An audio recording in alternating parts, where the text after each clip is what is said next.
studying this. All kinds of experts looked at it, and we are now limited to a 0.5 on the Richter scale. If anything greater than that, we have to stop. That's way below anything anyone could feel. Thank you very much for your time, and we should mention, so Lancashire County Council talking about that today, and we should hear one way or the other at least today. Yes. Thank you. Francis Egan, thank you. Oh, you're watching Breakfast from BBC News. Still to come this morning, John Maguire is in Devon for us at the future, as the future is decided for the first wild beavers in England for 500 years. Good morning. Have you seen them?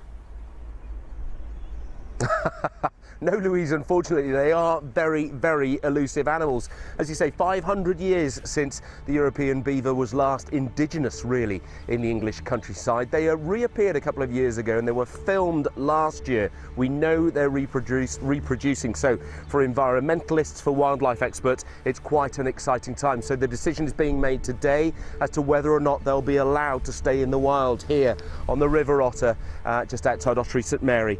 Just have a look at just how amazing the beaver is. This is a tree that one has felled. Look at the tooth marks. The question is, will they be allowed to thrive and continue over the next 5 years? We'll let you know after the news, travel and weather, where you're watching Breakfast this morning.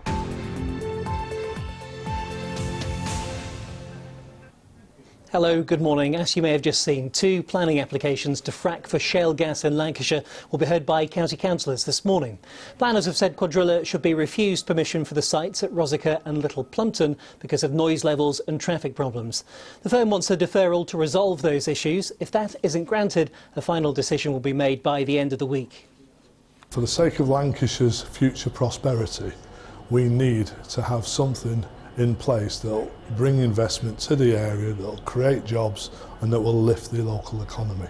It would just simply destroy so many lives, and we just can't lay down and let them drive over us. And get the latest on BBC Radio Lancashire throughout the day, and they're live streaming the meeting from the council on their website. Figures released today show Blackpool's lifeboat crew was the busiest in the north of England last year. The RNLI has issued a warning for people to respect the water and ensure they know the tide times, weather conditions and seaworthiness of equipment. In 2014, Blackpool's lifeboat crew launched 94 times. The crews in Morecambe, Ainsdale and Crosby were also amongst the busiest. A yacht on the Isle of Man, which is thought to be the oldest in the world, is due to be moved today for the first time in 200 years. The boat Peggy, built in the late 1700s, is believed to be the earliest surviving example of a British yacht. She'll be taken from the Nautical Museum in Castletown to a climate control facility in Douglas for conservation work. The actress Julie Hesmondhalgh will receive the freedom of her home borough of Hyndburn later. She's best known, of course, for playing Hayley Cropper in Coronation Street. The Accrington-born actress is being honoured for her achievements and local charity work. On to sport, and Liverpool have missed out on a trip to Wembley in the second leg of the League Cup semi-final at Stamford Bridge. They were beaten 1-0 after extra time. Chelsea go through to the final, and Preston North End have been knocked out of the Johnson's Paint Trophy after a goalless draw at Walsall. It meant they lost the Northern Area final 2-0 on aggregate. Time now for the weather details. Here's Charlie Slater. Good morning to you, and it's an eventful day of weather in the northwest as well.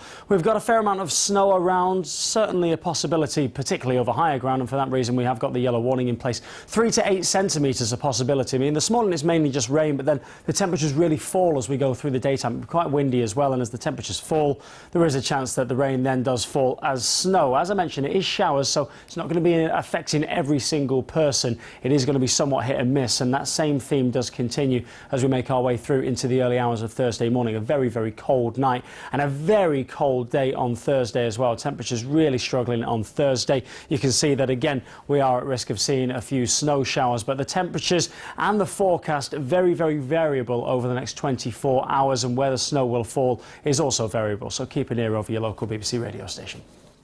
Onto the roads now. One lane's closed and there's queuing traffic due to a broken down vehicle on the M62 eastbound at Haywood. Delays too of up to 30 minutes on Northern Rail between Todmorden and Manchester Victoria due to safety checks, and disruptions too today to the Isle of Man steam packet ferry between Douglas and Heysham because of those weather conditions. That's it from me for now. I'm back just before 8 o'clock. Do have a very good morning. Goodbye.